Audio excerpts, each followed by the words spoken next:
Hello and welcome to Unacademy, a one-stop destination for the English medium civil services aspirants. A very good morning and welcome to the daily Hindu news analysis.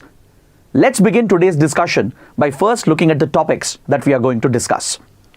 From the Delhi edition of the Hindu, I have chosen 8 important articles for a detailed analysis. So let's cover all these topics one by one so that you don't have to go back and read the newspaper again. If you guys are benefiting from this initiative, don't forget to press the like button and do subscribe to our channel. Now, before we start the discussion, I would like to remind you that today afternoon at 1 p.m., we shall be conducting a very important live session. Just yesterday, we conducted the Unacademy All India Prelims mock test to help you prepare for the upcoming Prelims exam. This was a full-length paper containing questions from all the important subjects.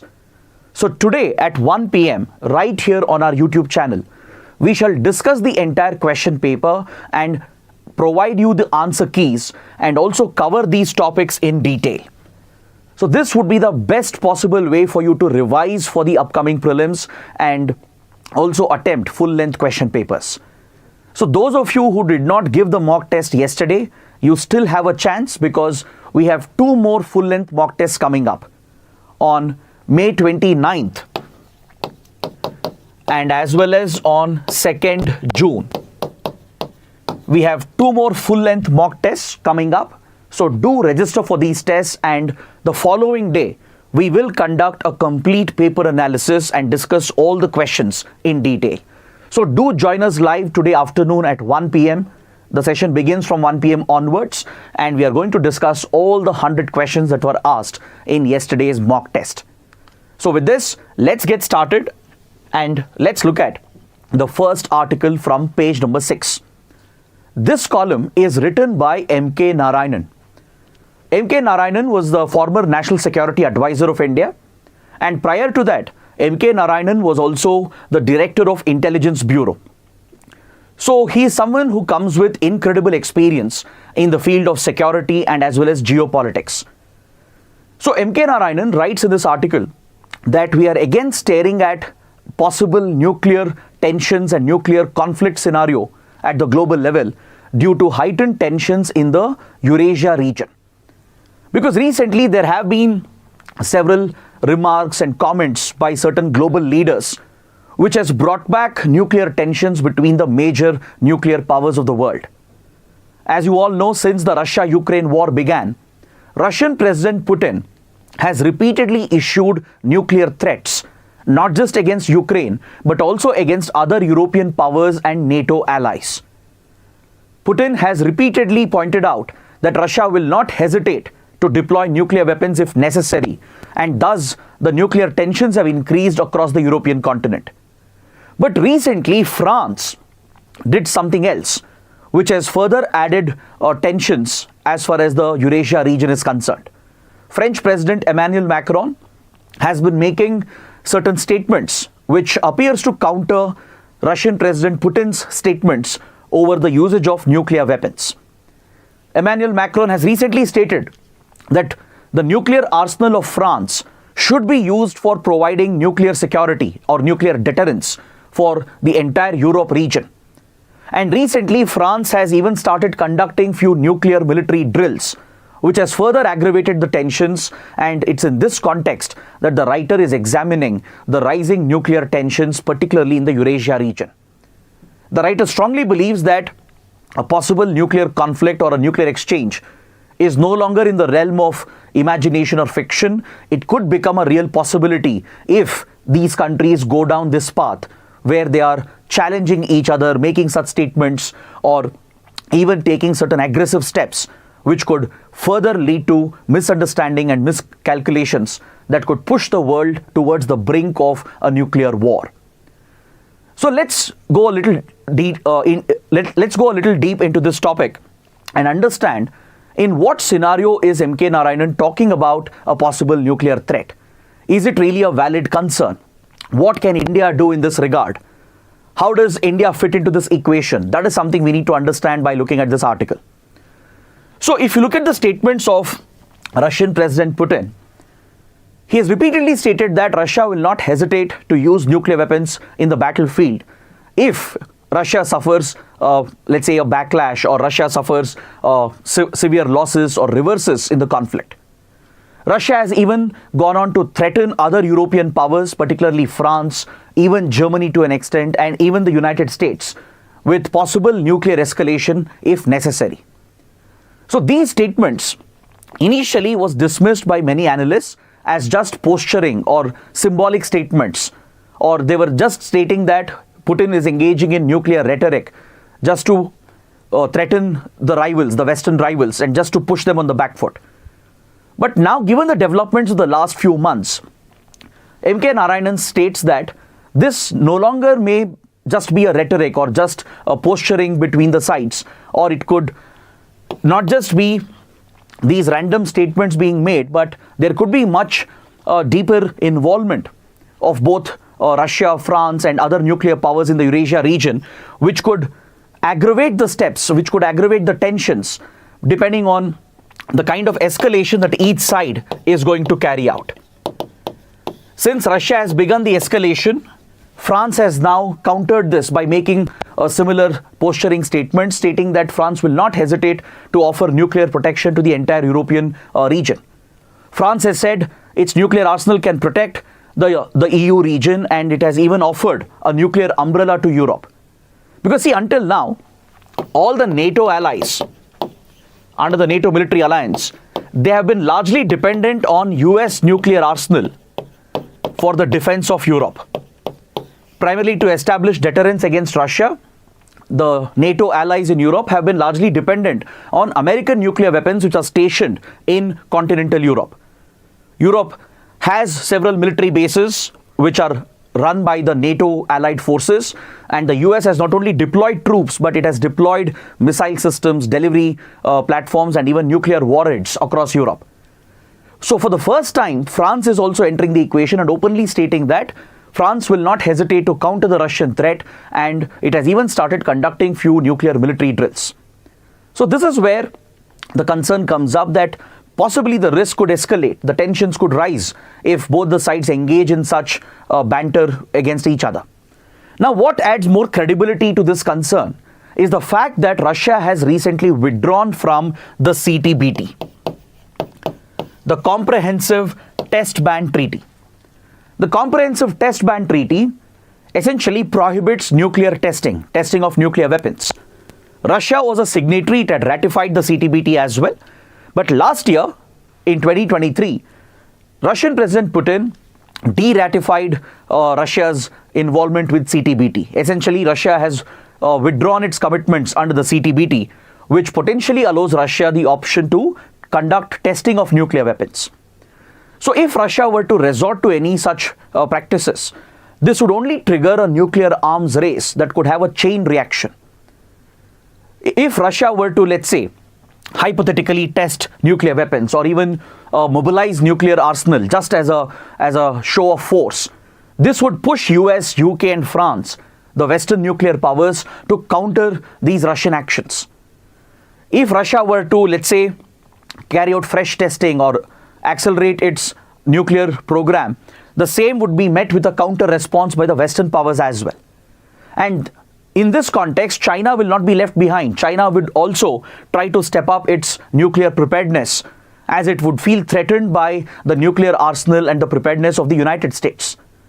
So this would lead to an unfortunate cyclical situation where one country's rhetoric and one country's posturing would push others as well to follow those steps, leading to significant escalation and tensions. In many ways, this is a reminder of the Cuban Missile Crisis of 1962. During the Cold War, US and Soviet Union came very close to exchanging nuclear weapons against each other.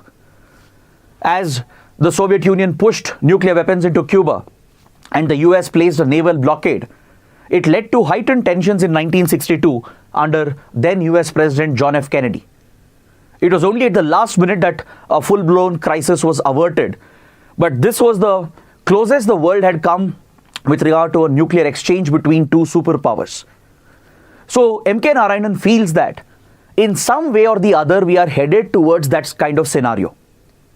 MK Narayanan strongly feels that the posturing done by France recently and what Russia has been doing in the last couple of years could lead the world, particularly Eurasia region, towards a similar scenario where Russia and the Western powers could be facing off each other under the threat of a nuclear conflict. Now just look at the nuclear arsenal of the world. Russia and US possess the highest number of nuclear warheads, according to data brought out by SIPRI, which is a think tank that specializes in arms research, the Stockholm Institute of Peace and Research. So according to SIPRI, Russia and US have the largest nuclear arsenal, followed by China and France. So in the European region, France possesses the highest number of nuclear warheads with the right delivery platforms. And if you look at China on the other hand, China has been accelerating its military preparedness. China has already deployed 3 operational aircraft carriers. It's already building the 4th aircraft carrier. It has specialized in various delivery systems, including MIRV technology, which India also tested recently, by the way. Right? MIRV enabled ballistic missiles can deliver multiple warheads. The same platform could deliver multiple warheads and they can be independently maneuvered.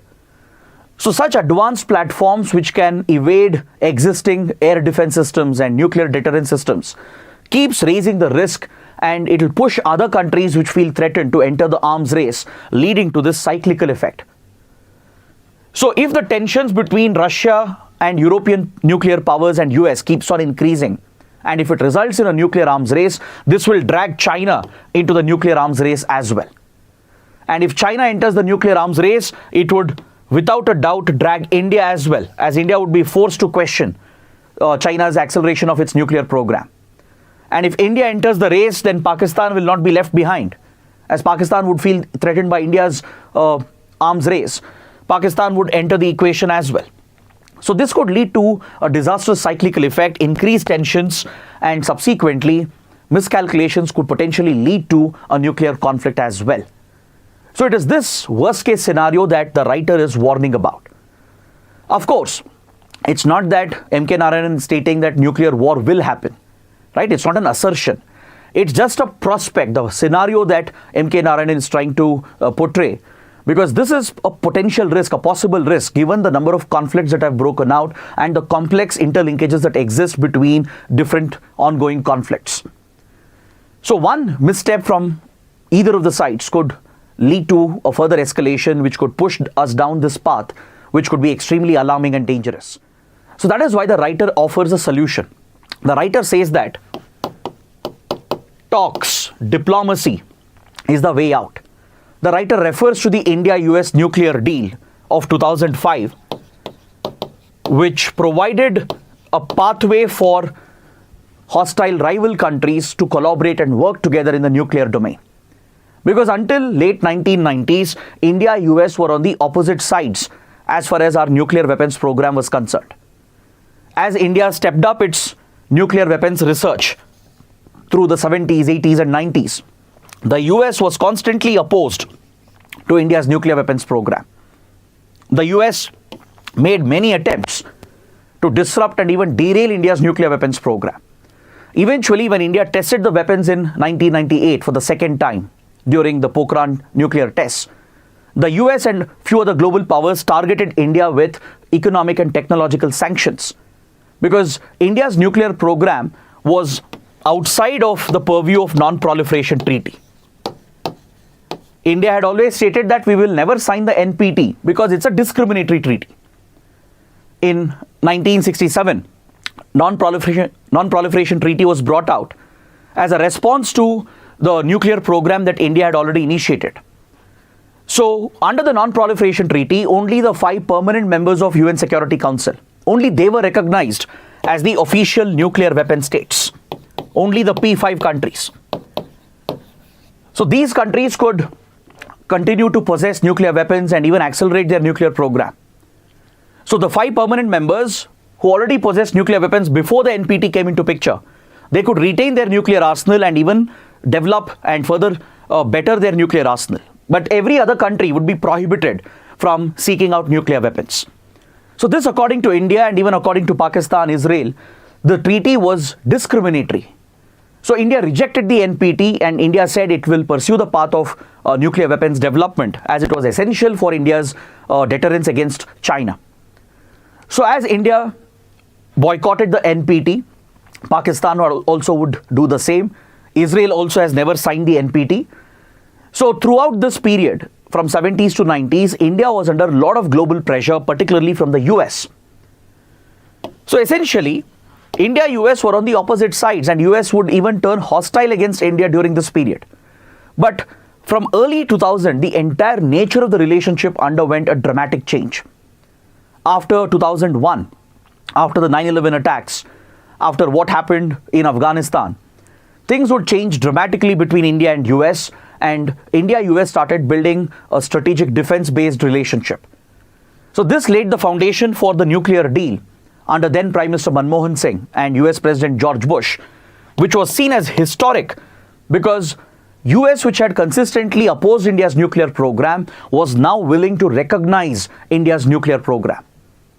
The civil nuclear deal would allow India to procure nuclear material, nuclear technology from abroad to accelerate our civilian program for generating electricity, while placing our military program under the Indian safeguards without any international interference or without any international inspection.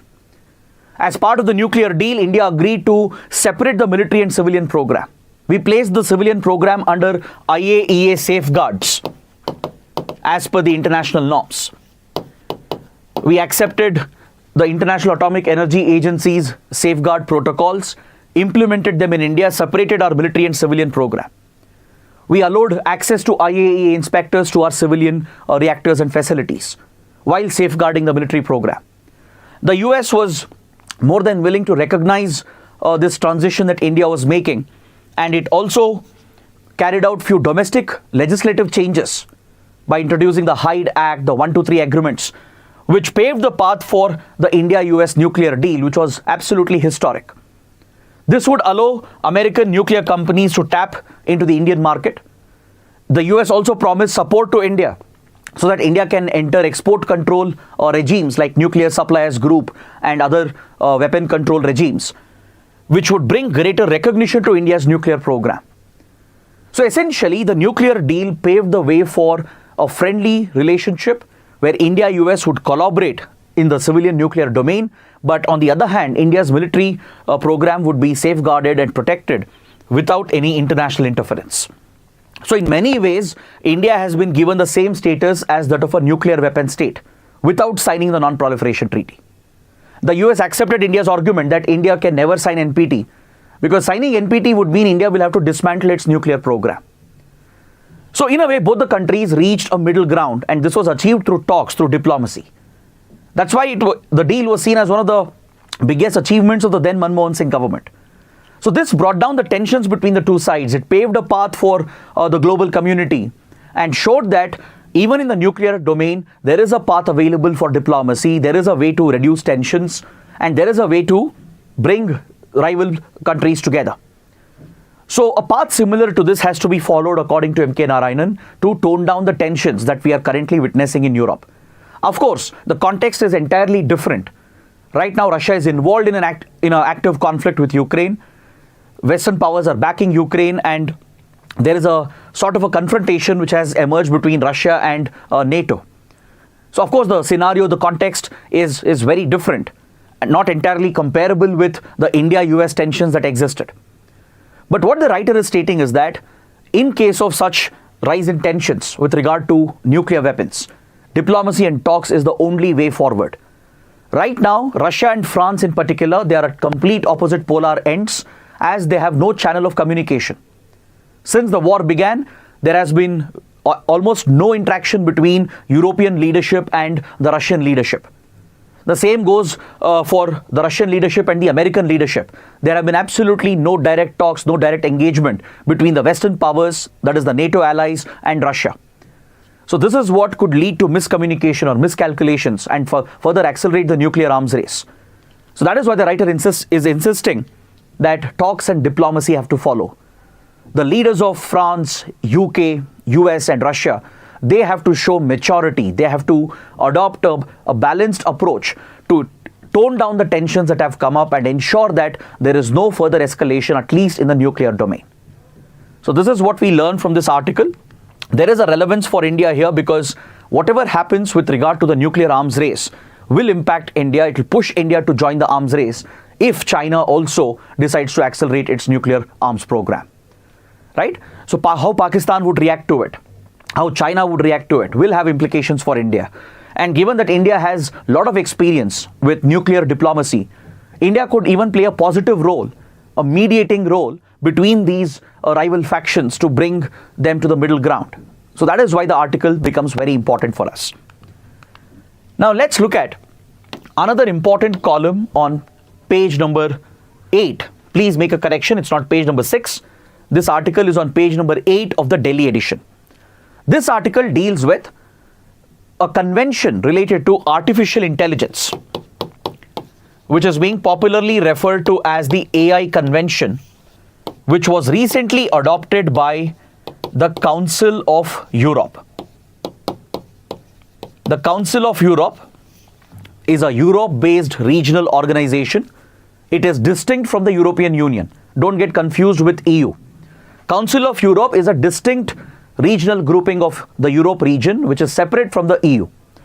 So this regional organization has recently adopted a AI convention to regulate all forms of AI technologies.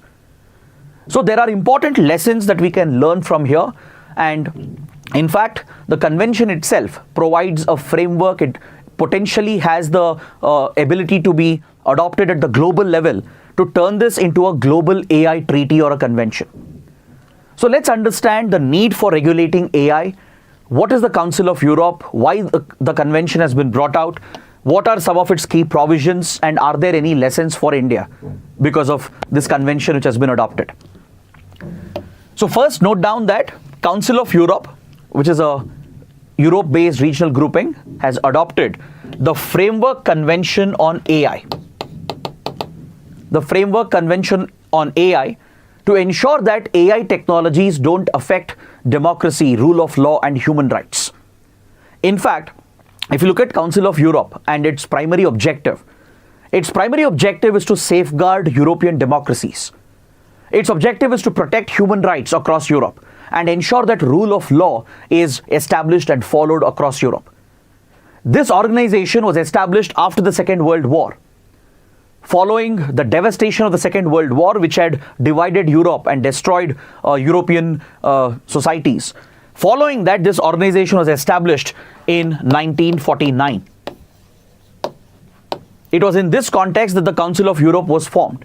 So it in a way predates the European Union. So Council of Europe has always focused on protecting democratic systems, establishing rule of law and protecting human rights. This has been a priority for this organization. Council of Europe is headquartered in Strasbourg in France. These facts could be relevant for a possible prelims question. So this organization, which mainly focuses on human rights, democracy and rule of law, has expressed concern about the rising role of AI and the concerns and risks associated with AI. As you know, artificial intelligence today is driving the fourth stage of the industrial revolution. AI brings enormous benefits. There are a lot of advantages through which we can automate manufacturing. We can promote more innovation across sectors. It can completely transform and disrupt the existing industries and societies and lives. It can have a huge positive impact.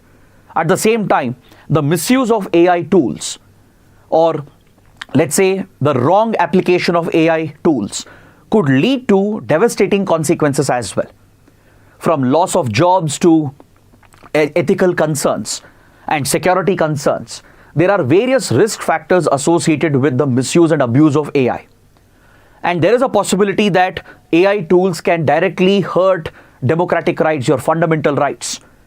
AI technologies can compromise democracies. It can affect rule of law.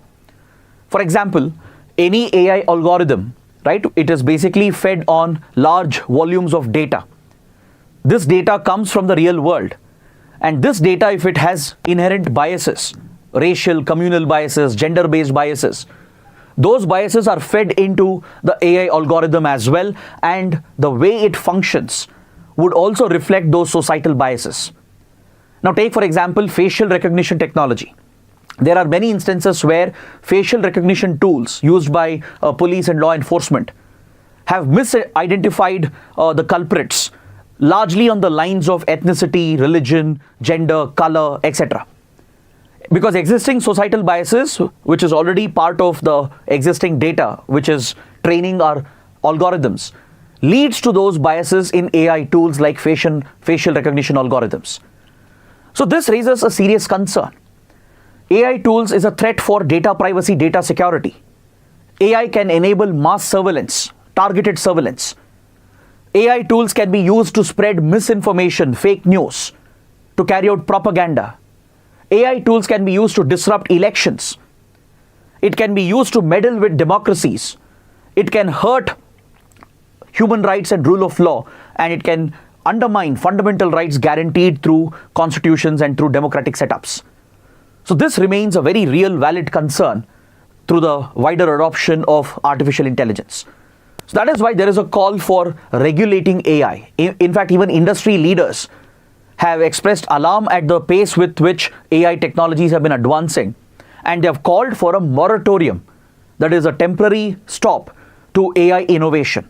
From Elon Musk to many other top AI leaders, they have called for a moratorium as well to stop any harmful impact of AI. But as of now, there is no global level treaty which is being considered. Under the UN or even otherwise, there is no global treaty or convention which is being discussed or negotiated. So it's in this context that the AI Convention of Council of Europe acquires a lot of importance. Because for the first time, a prominent grouping has adopted an entire convention that applies for all the member countries, and it is legally binding. Is that clear? So there are 46 members in the Council of Europe. Primarily all of them are European powers. Even United States is a member as well. And that further adds relevance to this convention because US is also a member of the Council of Europe. Apart from major European countries, even the US is a member. It's in these countries that AI innovation is taking place largely. It's in these countries that most of the top AI companies are based out of. So obviously it will push US and other European powers to inculcate some of the provisions of the AI Convention that could alter the entire AI landscape. The legal and regulatory landscape could be altered because of this convention which has been adopted. So let's learn a little more about the convention. What are its key provisions? And that will give us a fair idea regarding the importance of this development. See, officially this convention is called the Framework Convention on Artificial Intelligence and Human Rights, Democracy and the Rule of Law. That is the formal name adopted by the Council of Europe. But informally in the media it's being referred to as just the AI Convention of Council of Europe. Now what do you mean by a framework convention? What do you mean by a framework convention? See, a framework convention is just a broad agreement. It's a broad agreement that lays down some of the non-negotiable objectives. It is just a broad, overarching agreement. It will not specify exact targets or the specific details. There are no targets or specifics involved in a framework convention. It's like a skeleton. It's like a overarching architecture which is created. See, for example, for you, the overarching goal in this exam is to clear the exam, right? But how exactly you will prepare for the exam, when will you complete the syllabus, how many tests will you take? Those are specific targets and goals. So framework convention is like that. It's a broad target, it's a broad agreement, a skeletal framework that lays down some of the commitments, some of the objectives. So under this framework, further negotiations will take place in the coming months and years. And under the framework, there will be many more agreements or protocols which will be adopted. That is how it works with regard to international negotiations. For example, if you look at the Climate Change Convention, UNFCCC, what does it stand for? It stands for UN Framework Convention on Climate Change, right? So when the UNFCCC was adopted during the Rio Earth Summit of 1992, it was just a framework convention. A broad agreement was created amongst the countries that fighting climate change is our goal. Reducing greenhouse gas emissions to tackle global warming is our goal. So certain provisions were identified which were the broad provisions. So under the Climate Change Framework Convention, every year there is a summit, the Conference of Parties. And through each Conference of Parties, new agreements, new targets are identified. For example, Kyoto Protocol was brought out in 1997. The Paris Agreement was adopted in 2015. So they become the subcomponents of the larger framework convention. The same holds good for other framework conventions like CBD, Convention on Biological Diversity. CBD is also a framework convention, right? But under that, regular meetings will happen, summits will happen, and specific targets and goals are identified. For example, you might have heard about the Cartagena Protocol on Biosafety, right? So that is part of the Convention on Biological Diversity. So similarly, this AI convention is a broad framework convention. It only creates a broad skeletal framework, identifies certain commitments and objectives. So under this, negotiations will happen in the coming months and years. So new agreements and protocols will be adopted, which will spell out the specific targets and the specific details. Now, the advantage of bringing out a framework convention is that it adds flexibility to the initiative. It makes it very flexible. Because if you provide for rigid targets, hard targets in the very first agreement, many countries may not be on board. They may not adopt all the targets if there is a hard agreement which is adopted. So instead, if there is a flexible agreement, like a framework convention, right, this is easily flexible. Under this, different agreements, protocols can be worked out, which can satisfy the needs of all the member countries. So such framework conventions are more successful because it brings all the member countries on board and it is achieved through consensus amongst the participating countries. So that is what the Council of Europe has done. They have adopted a broad framework convention, the AI convention, under which going forward there would be specific goals and targets identified through various new agreements and protocols. So this mechanism should indeed be appreciated because the involvement of major European powers and the US could set the way forward for regulating AI. It could bring out changes in the legal landscape regulating artificial intelligence. So obviously there are lessons for the entire world, and this could even be expanded into a global treaty as well. There is a possibility that it can be opened up for other countries, for non-members of Council of Europe. And if countries start signing and adopting it, it could be turned into a potential global treaty as well. In fact, Council of Europe already has made one such contribution in the field of computers, in the field of information and communication technology. It has to deal with the Budapest Convention that deals with cyber crimes.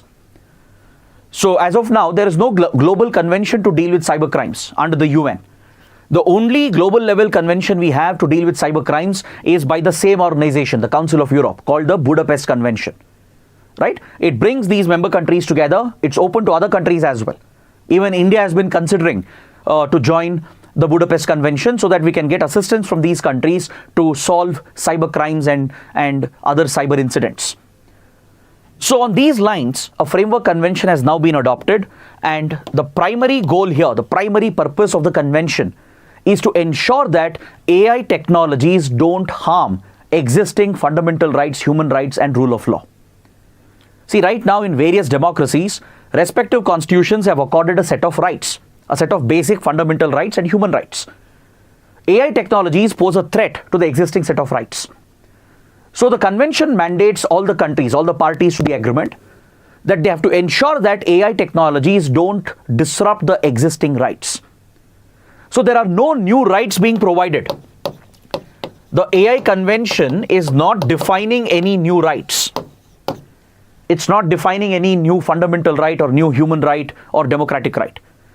The convention is mainly saying that existing democratic principles, fundamental rights, human rights and rule of law, this should not be disrupted by AI technologies. Now, in any democracy, right to life is a guaranteed fundamental right. Same with right to privacy. So the convention basically says that AI tools and technology should not affect your right to life and right to privacy. That is the responsibility of the governments. They have to ensure that private sector will also abide by these restrictions. So that is the intent here. It's not introducing any new rights as such. It's not making any changes to existing democratic framework or human rights.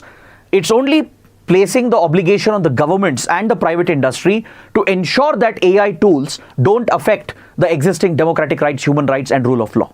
That is the primary purpose here.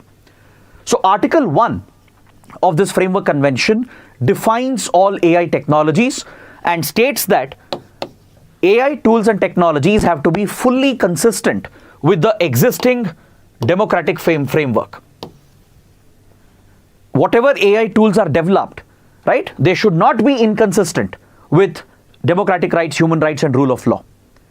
Article 3 states that AI technologies should not interfere with the current rights that are guaranteed.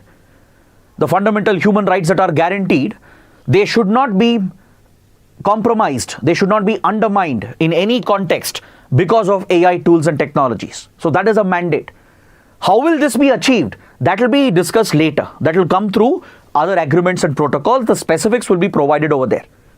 So the framework convention essentially says that government entities and even private actors or private companies which are involved in AI research, AI innovation, they have an obligation to ensure that existing rights are not affected by AI technologies. This is the core essence of the AI convention. Next, the AI convention has been widely appreciated by analysts, by governments and even by the industry because it is striking a good balance. It strikes a balance between national security, the need to promote innovation and the need to regulate AI. Because on one hand, misuse of AI can hurt the people and the basic rights that we enjoy. But if AI is strictly regulated, it could harm innovation, right? It could become a deterrent for private enterprises to focus on AI innovation. So that could deprive us of the advantages that AI can bring. So it's important to support AI innovation, protect the need for research and development while dealing with the risks and even the security risks. Because governments have a major concern that AI tools could pose a national security threat. As I said, AI tools can be used in cyber warfare. It could be used for disinformation, fake news and propaganda. It could be used to disrupt elections. It could be used to interfere with democratic processes and setups. So definitely it poses a national security risk. So this convention actually strikes a decent balance between the needs of national security, the needs of basic human rights and fundamental rights, and the need to promote AI research and innovation. So it applies not just for government entities, it applies for private actors as well.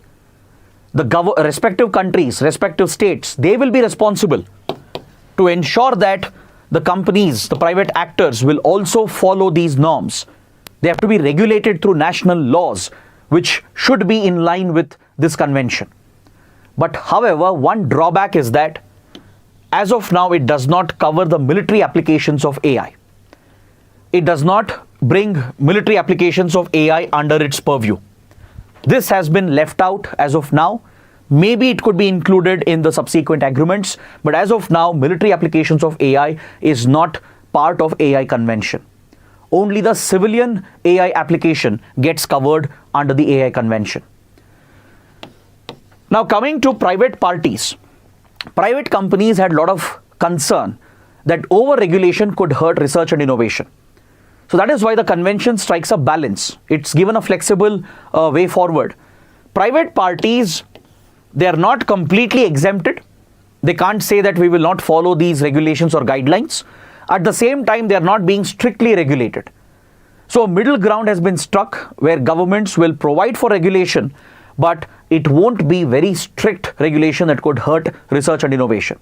So that balance has been achieved under the framework convention, but we need to see how it will be incorporated through specific targets and goals. So military applications are not under its purview, and even disinformation and deep fakes are not specifically dealt with. This is also one more drawback. However, it says that governments have to take measures against the abuse and misuse of AI, but it specifically does not deal with disinformation, deep fakes, etc., which are posing a major threat already to privacy, human rights, and democratic rights. So these are some of the shortcomings, but again, it can be improved upon in the subsequent follow-up agreements and protocols which will be brought under the AI convention. So there are lessons for countries like India as well, and there is a possibility that the treaty could be expanded to include other countries outside of Council of Europe. So it's in this context that the topic becomes very important. Now let's look at another important column from page number 6 that deals with social justice. It specifically focuses on a government scheme called PM JANMAN, a recently launched government scheme called PM JANMAN. Prime Minister Modi launched this flagship initiative focused on tribal welfare and tribal development. This scheme is focused on a particular category of tribal groups called the PVTGs, particularly vulnerable tribal groups. So who are the PVTGs? See, in India, we have several tribal communities, forest-dwelling tribes as well. But within the tribal category, right, within the scheduled tribe category, there are many tribes which suffer more backwardness, which suffer more deprivation as compared to other scheduled tribes. So these most backward tribes were identified for the first time in the 1960s by the Debar Commission. In 1960-61, Debar Commission identified some of the most primitive tribes in the country, the most backward, and they were later recognized as primitive tribal groups. They were brought under a separate category, the PTG category, and Government of India notified this in 1975. Based on recommendations of Debar Commission, around 52 most backward, most deprived tribes in India were recognized as the primitive tribal groups of the country. In 2006, this category was renamed. It was renamed as PVTG. So primitive tribal groups became particularly vulnerable tribal groups. And many other tribes were also added into the list. So today we have a total of 75 PVTGs. So under the category of PVTG, 75 tribal groups are notified by the government, and the state of Odisha has the highest number of PVTGs. Is that clear? So the point here is, what determines the backwardness of a particular tribe? What's the criteria used to recognize a PVTG group? According to Debar Commission's recommendations, there are 4 primary criteria, 4 parameters which are considered. One is the population of the group. If they have a declining population, right, then that is an important criteria, which means the group is under greater threat. Next, the level of technology adopted by the group, especially with regard to agriculture. It means the group is still primitive. If they are still following subsistence agriculture, if they haven't adopted any modern tools of farming, it means the community has been left behind as far as technological advancement is concerned. It means the community faces a major livelihood problem. They are not able to fend for themselves. So, lack of technology, pre-agricultural practices is a criteria. Next, literacy level. Extremely low levels of literacy. This affects the livelihood of the community at the family level. Their ability to seek education, healthcare, and other facilities gets compromised if literacy levels are lower. And also, the economic status of the tribal community. If a tribal group is still if it is still living on subsistence, basic subsistence, if they are still practicing traditional farming, right, if they are still collecting forest produce and that is their only source of income or livelihood, right, and if all these criteria are met, such groups are recognized as PVTGs. Also, the remote location of a tribal group also matters. If a certain tribal group is found in a remote forested area, which is not well connected, which doesn't have the basic infrastructure and necessities, So such tribal groups are listed here, and today we have total of 75 PVTGs. So to focus on the development of this category of scheduled tribes, the Modi government launched a development mission called Pradhan Mantri PVTG Development Mission. It was announced in the 22-23 Union Budget, and under the development mission, a specific scheme has been launched last year. It's called PM JANMAN, Pradhan Mantri Janjati Adivasi Nyay Maha Abhiyan. On the occasion of Janjatiya Divas, which is marked in November every year to pay tribute to Bisra Munda, on that day, PM Modi launched the PM JANMAN initiative, which is focused on providing better services, better public services to the PVTGs in the country. So it's one of the most ambitious tribal welfare programs to have been launched. It has been launched under Pradhan Mantri PVTG Development Mission. So under PM JANMAN, the focus is to provide basic facilities to these tribal communities, provide housing, provide clean water, food, nutrition, sanitation and hygiene, and then extend access to education, healthcare, and provide better infrastructure and connectivity through roads, through telecom and internet connectivity, and create sustainable livelihood opportunities. So these are the goals of PM JANMAN, to uplift the PVTGs in the country by first providing basic necessities from shelter to food to clean sanitation and hygiene and water. Then provide access to good education, healthcare, nutrition, and ensure that basic infrastructure is extended. Connectivity, especially road and digital connectivity, and create sustainable livelihood opportunities for these communities. That is the purpose of PM JANMAN. But here the article, the writer, is focused only on the housing component of PM JANMAN. The writer is evaluating the implementation of the scheme and how housing is being extended to the primitive, the most particularly vulnerable tribal groups under PM JANMAN. The writer says that even though the vision behind the scheme is laudable and appreciable, there are few practical problems in the implementation, especially of the housing program. See, for housing in India, we already have a separate scheme, which is the Pradhan Mantri Awas Yojana. Right? There is an urban component and a rural component. Under Pradhan Mantri Awas Yojana, to identify the households and the beneficiaries, there is a mobile application which is used by the government authorities at the grassroots, which is the Awas Plus app. There is a mobile app used by government functionaries at the grassroots, at the panchayat ward level. Right? At each block, under the district administration, at the panchayat level and ward level, Awas Plus application is used by the government officials to record the data of the beneficiaries, to mark the location, to take all the documents, link the family with a certain bank account so they can receive the financial support under the Awas Yojana. Now the same platform has been extended to PM JANMAN scheme as well, to create housing for the PVTG community, to ensure that adequate housing facilities are provided, because this is a basic facility. However, there are many problems with Awas Plus app. The design of the application, right, and the features of the app itself is problematic, which could hamper the implementation of the program. That is the prime focus of this entire article. The writer says that on the Awas Plus app, when local government officials, when they try to record the data of the beneficiaries, there are many challenges and hurdles that they will face. For example, it is mandatory to have a Manrega job card to apply for housing benefits under PM JANMAN. But the problem is, under Manrega, there are many deletions that have happened. Unfortunately, due to manual entry errors and technical errors, several job holders under Manrega, their names have been deleted from the list.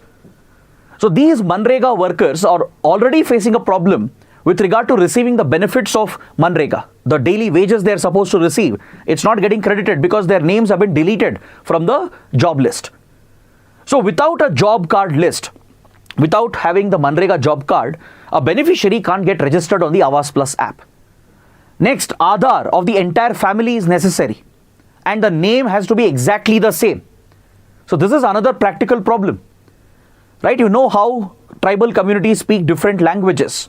The way they pronounce and spell the name is different. The way the name is actually documented could be different. So even a minor spelling mistake in the details captured in Aadhaar under the unique identification system, right, could lead to discrepancies, and the app will reject any such application. So all the family members have to submit the Aadhaar data, and any kind of mismatch in the names and in the data provided could lead to rejection of the application. Another problem is the bank which can be listed.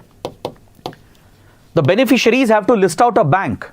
A particular account that they hold should be connected or linked with the application so that they can receive the benefits. Direct benefit transfer, DBT, can be provided. So whatever financial benefits they are eligible for, they can be directly credited by the government into the bank account. But here problem is, very few commercial banks have been listed on the Aavas Plus app. Just a few commercial banks.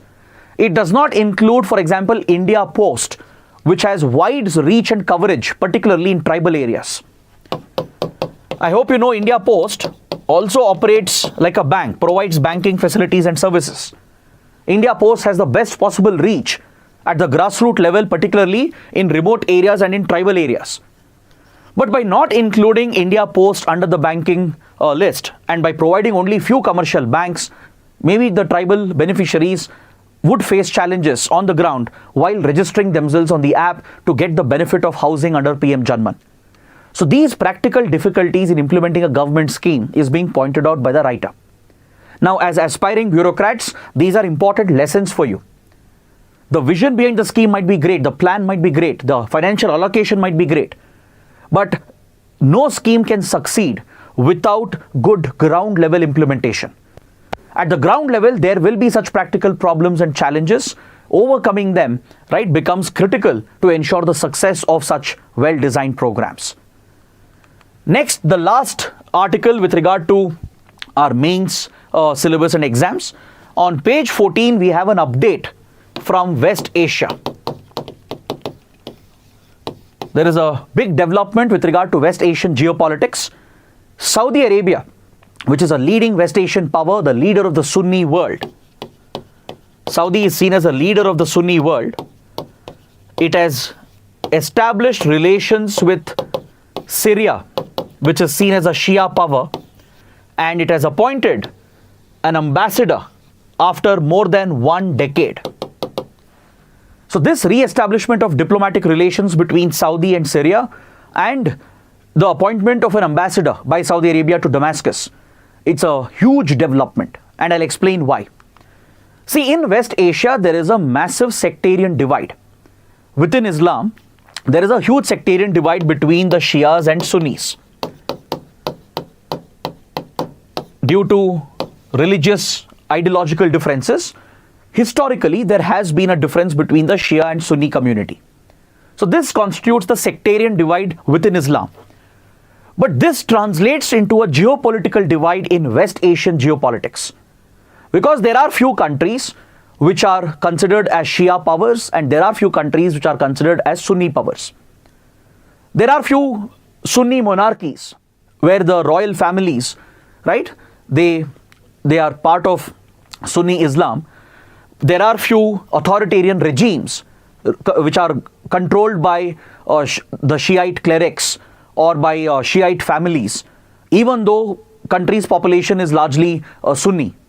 For example, if you look at Syria, which is in question, Syria is ruled by Bashar al-Assad, the president, who is seen as authoritarian dictator. Bashar al-Assad belongs to the Alawite sect, which is a subsect within Shia Islam. So the rulers in Syria are Shia, right? The ruling elite, they are Shia. But in Syria, there is a significant Sunni Muslim population. Same goes with Iraq. Iraq has a significant Sunni population, but the ruling elite are largely Shia. Iran is ruled by the Shia clerics. If you look at the supreme commander of Iran, the Ayatollah, right? The Iranian regime is under the Ayatollah, under the supreme commander. Recently, you might have read Iranian president and foreign minister lost their lives but there is no disruption to governance because the supreme leader, the Ayatollah, is the head of the state. Right? So these represent the Shia powers, Iran, Iraq and Syria, aligned together. Iran, being the leader of the Shia world, exercises a lot of influence in Syria. It has consistently backed the government of Bashar al-Assad. Iran exercises a lot of influence in Iraq as well by taking the support of the Shia extremist radical groups that operate here. So these Shia powers have often targeted the Sunni powers and vice versa. The Sunni world on the other side, you can see over here, this is largely the Sunni world, ruled by the Sunni monarchies in Saudi, UAE, Bahrain, then Kuwait, even Egypt in a way is aligned with the Sunni powers. Oman appears to be neutral, but by and large it's aligned with Saudi interests.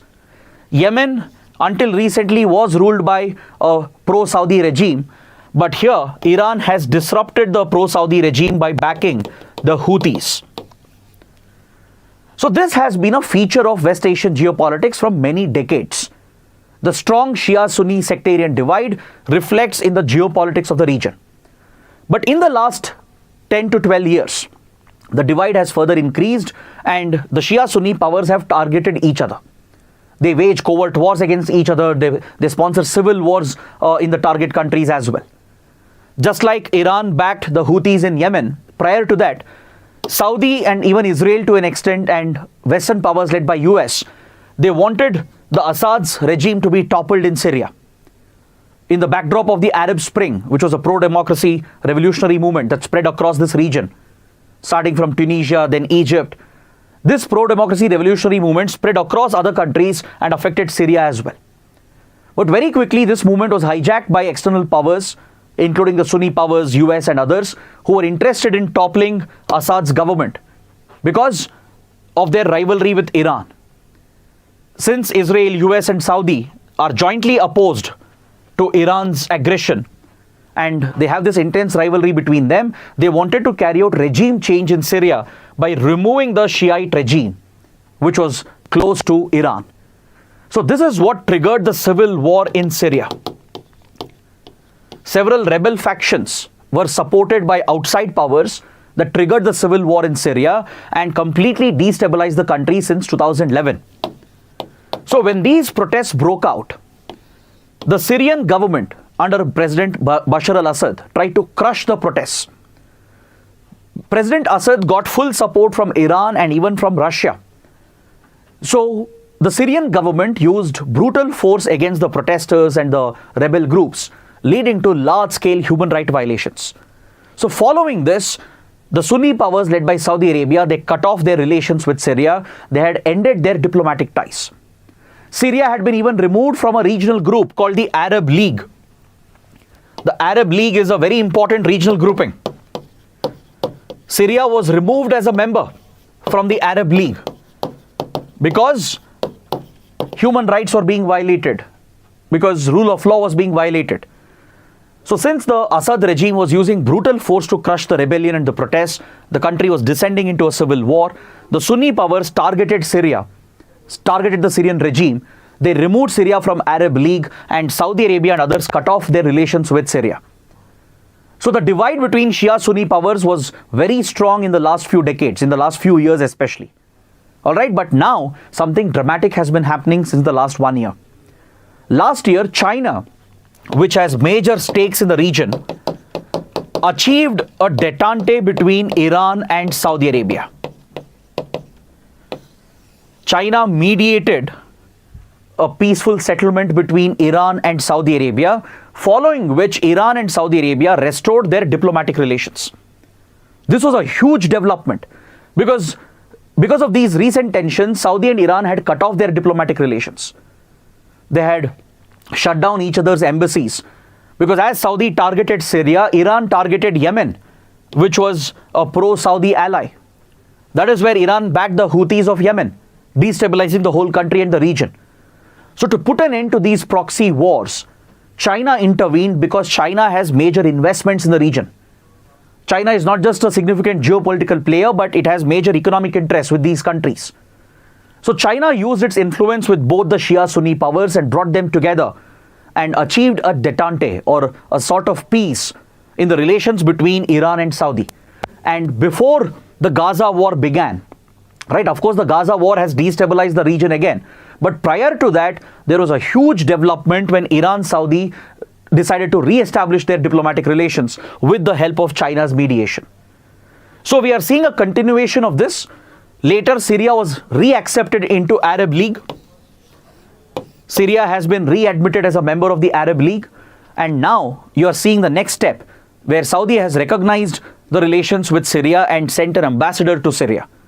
So this marks a big development because despite the Gaza war, which has again divided the region, it has not affected the ongoing peace between the Sunni and Shia powers, at least with Syria. So that it's in that context, the development becomes very significant. So now let's look at the prelims section. Let's take a quick look at some important prelims related articles. On page number 10, we have this article related to cyber frauds and the fraudulent calls that we all have been getting. I'm sure all of you would have received numerous suspicious calls on WhatsApp or even text messages or even a regular phone call. You will look at the number. If you look at the number from which you're getting a call, the number looks to be a local Indian number. But in reality, many times these calls are coming from abroad. These are actually international calls which are spoofed. The location is masked. They use spoofing technologies which are easily available to mask the actual number and use a fraudulent number to show that the call is coming from a local Indian number. Right? So if you pick these calls, if you engage in a conversation with the caller, you're often misled. You are either tricked into revealing some information or you're tricked to committing something or some action which could compromise your data privacy or even your financial security. Of late, the biggest concern is with regard to digital arrest, which has become the most prevalent cyber fraud which is being committed. You get a call either on WhatsApp or regular phone call. Again, the number appears to be a local Indian number, right? They say that they are from the customs or narcotics or ED. They have seized some consignment at an airport or a seaport in your name, and they accuse you of being involved in drug trafficking or money laundering.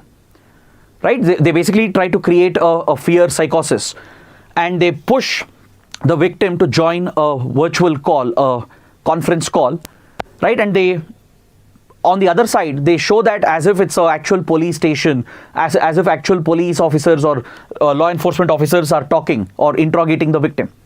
Now the victim gets all the more scared that they've got a video call from police officers and law enforcement agencies, and they are made to believe that it's a genuine call. Right? They would be dressed in police uniforms. The logos of the institutions will also be used, like Narcotics Control Bureau or Enforcement Directorate. Those logos are put up on the wall just to make the victims believe that it's a genuine conversation. Right? So they place the victim under arrest, a digital arrest essentially, virtual arrest. They ask the victim not to talk to anyone. They ask the victim to not communicate with anyone, and they'll ask them to deposit a certain amount in the bank. They'll ask the victim to make a big transfer. They say that we are just checking the authenticity of the transaction. If you make the payment and if we will cross-verify the details, and if everything is fine, then you are let off. Your case will be let off. Or else you might face very strict punishment because you were involved allegedly in drug trafficking, money laundering, etc. Now this would scare any person if they fall trap to this, right? If they fall prey to this. And many such incidents have come up recently where people have transferred large sums of money assuming that it was actually a call from the law enforcement agencies. Right? So this has been labeled as virtual arrest or digital arrest. So now the government is acting strictly against such fraudulent calls which are usually coming from abroad.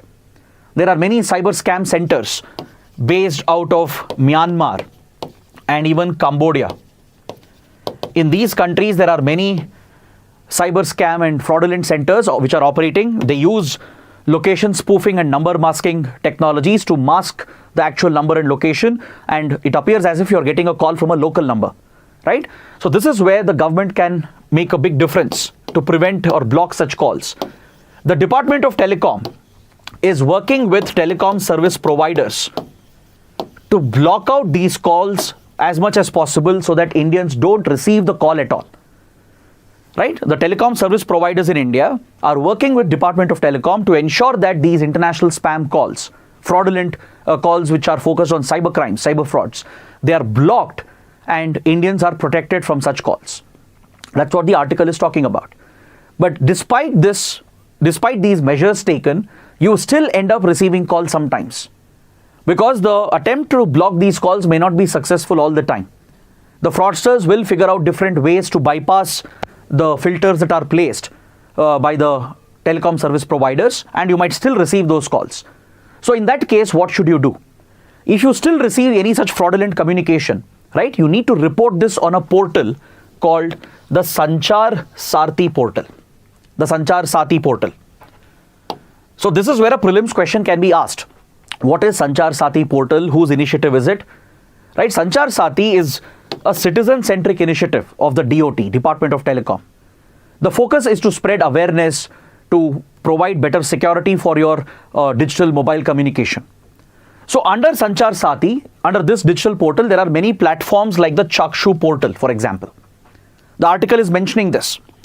On the Chakshu portal, you can log in. You can log in here to report any such fraudulent calls. See, despite the TSPs blocking these calls, despite all the measures taken by the government to block out these international calls, if you're still getting such communication, you can report them on the Chakshu portal, which is part of Sanchar Saathi initiative. All right. So these are the basic details you need to know. On Sanchar Saathi portal, you can even check whether your mobile phone is genuine, whether the device and the IMEI number is genuine. You can even check if someone else has taken SIM cards in your name. You can block out any other mobile registrations which are done under your name fraudulently. So all such features are available. For that, there are different portals. The Chakshu portal is specific for reporting frauds. If you are getting a fraudulent communication, right, a phishing message or a spam mail or fraudulent calls which you find to be suspicious, you can report them on the Chakshu portal of Sanchar Saathi initiative. Next, on page number 10, we have an important article regarding India's trade data. The article is providing some important points for our prelims. The article says that amongst the top 10 trading partners of India, India has a trade deficit with 9 of these countries. With regard to our foreign trade, India is running a deficit with 9 of the top 10 trading partners. So that is a very important fact.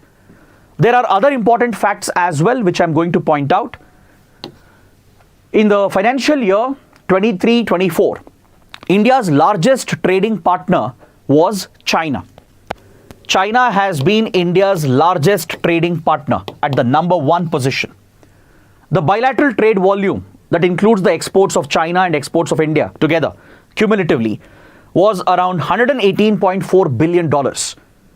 But out of this, majority of the trade volume consisted of Indian imports from China, which means India has a massive trade deficit with China of around $85 billion.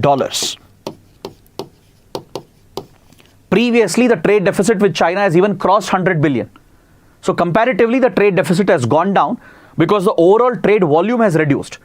But still, China remains the top trading partner for India. It has just overtaken the US.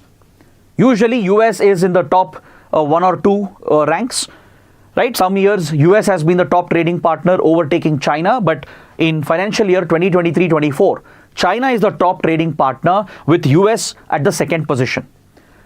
So the trading volume with the US is around 118.2 billion. So basically, China has overtaken the US by a very narrow margin. But what's important is that the nature of relations we have with China and US, the trade relations, is entirely different. We have a $85 billion deficit with China, but with the US, we have a $37 billion surplus. Can you look at the deficit table over here? Here you can see the top 10 trading partners of India and the deficit or surplus that we have with each of them. So the maximum deficit we have is with China, right? But US is the only country within the top 10 trading partners with whom we have a trade surplus, almost $36-37 billion surplus. which means India exports more to the US. Is that clear? Other important points you can take away from here is that with some of the FTA partners like Singapore, right, Indonesia, UAE, with all these countries we have free trade agreements. So with those countries with whom we have signed FTAs, the trade volume has increased. Along with that, the trade deficit also has increased. So what does it mean? It means the FTAs have benefited the bilateral trade. It has increased the trade volume, but it has largely benefited the other countries because their exports to India has been more. We have imported more from their countries than what we have exported to their countries. So this has been a persistent problem for India. Most FTAs benefit the other countries, right? It leads to a flood of imports which might hurt our domestic market. So countries like Singapore and even Indonesia, UAE and others with whom we have bilateral FTAs, they have all benefited and the trade volume has increased and so has the trade deficit. But overall, the trade deficit has come down. Compared to the previous fiscal, the trade deficit, the total trade deficit of India has declined from around 264 billion to 238 billion. Now, why am I stressing on these facts? Because prelims questions can be asked based on this. Now, don't assume that trade deficit is always bad. There's an important concept analysis involved here based on which a question can come. Trade deficit is not always bad. Don't assume trade deficit is always a negative thing. It's not. The problem is if it becomes unsustainable, like it has become with China. This is problematic, right? Out of the $118 billion trade relationship, if 85 billion is the deficit, then that is problematic, right? But if it is a balanced trade equation, a little surplus, a little deficit here and there, right, it is still fine. And especially if we are importing raw materials instead of finished goods, that's always better because we can make value addition and re-export those commodities. But if you are importing finished goods, finished items, then we will end up paying a higher price. So that could be a downside. The other problem is if your imports keep on increasing, if the deficit keeps on increasing, the cost of import will also increase further because your currency will depreciate. Kindly remember this concept. The moment your trade deficit shoots up with most countries, if it gets unsustainable with most countries, if you keep on importing more, especially finished goods and commodities from other countries, then your currency will lose value because you need more foreign exchange to pay for imports. So as there is a greater demand for foreign exchange, the currency value will drop. Your currency will depreciate. And it's a vicious cycle, by the way. So imports become more costlier, more expensive, driving the deficit higher. And again, it leads to depreciation of your currency. So it's a vicious cycle that a country has to break. So that can be a downside if the trade deficit becomes unsustainable. But otherwise, trade deficit by itself is not a bad thing. It's not a negative thing. All right. Trade deficit is problematic when it becomes unsustainable like this, like the one we have with China. Next, a small development, just an update from East Asia. A new trilateral summit has been started between unlikely partners, China, Japan, and South Korea. They have come together to start a trilateral summit focused on diplomacy, the issues they have, and even they are discussing a possible trade agreement. Now, this is quite unlikely and quite surprising because generally China, Japan, China, South Korea, they have a lot of issues between them. China, Japan have standing maritime disputes in East China Sea over Senkaku, Diaoyu Islands. They have trade disputes as well between them. Same with China and South Korea. South Korea has become very dependent on China. Just like India, South Korea has become dependent on Chinese imports and Chinese investments. So there are multiple problems that exist between them. And don't forget, Japan and South Korea are very close allies of the United States. Both Japan and South Korea are aligned with the US. So despite the problematic relations that exist, they have formed a trilateral, and the first such trilateral summit has taken place. China, Japan, South Korea trilateral. They want to improve the relations, focus on the issues and diplomatic divide that they have between them, and also they are considering the possibility of a trade agreement, a trade deal between these three countries. Then finally, the last article for today. We have an update from Sudan, where a civil war has been going on since last year. In the El Fasher region which is in North Darfur region of Sudan. The conflict has escalated and recent clashes have killed more than 100 people. But what is important for us is that a MSF worker also has been killed. So there are 2 points you can take away from this article. One is the El Fasher region, which can be asked as a possible prelims question, a map-based question. It's in Sudan, in the North Darfur region.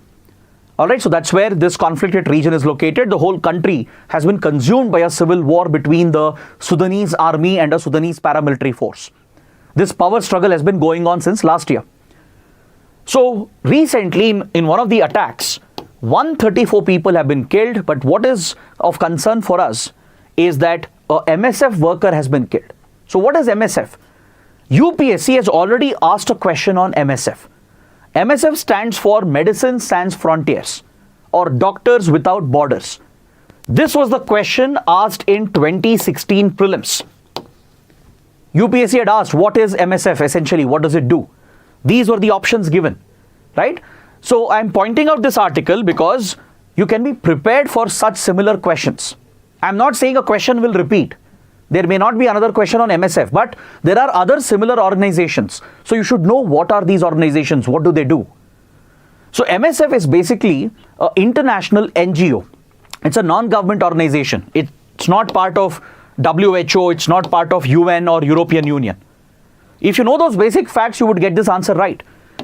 It's a non-governmental international organization, right? So it essentially provides medical services in war zones and conflict zones. Doctors, nurses, and medical professionals, they volunteer to work for the MSF, Doctors Without Borders. They don't discriminate against any kind of patients, right? They could be from the government, they could be even from terrorist groups, or they could be the victims or civilians, right? MSF will not discriminate against any of the victims. They'll provide treatment for anyone in a battlefield, in a war zone, in a conflict zone. That is the remarkable work that this team of international doctors and nurses do in the conflict zones of the world. So there are similar organizations like Amnesty International, Human Rights Watch that specialize in the field of human rights, right? So there could be other organizations as well which are mentioned in the news every now and then. So you need to pay attention to such topics. Just know what kind of organization is it, what does it do, right? What is its status? So if you know those basic details, you can get the right answer. So on this note, I would like to conclude the session for today. Please take a look at the mains practice questions. Use the questions to write an answer, and please post the answers in the comment section so that it can help other students. Use the same points that we have discussed. Both the questions are based on the first 2 topics, and use the same structure as well in which we discuss those topics, and try to write an answer and post that in the comment section. So on this note, I would like to conclude the session for today. I hope you guys have understood everything. Do let me know in the comments. Don't forget to press the like button and do subscribe to our channel. So join us again at 1 p.m. today, because we will be discussing the full paper of the mock test that was conducted yesterday. So that is it. We'll catch up tomorrow. Take care. Have a good day.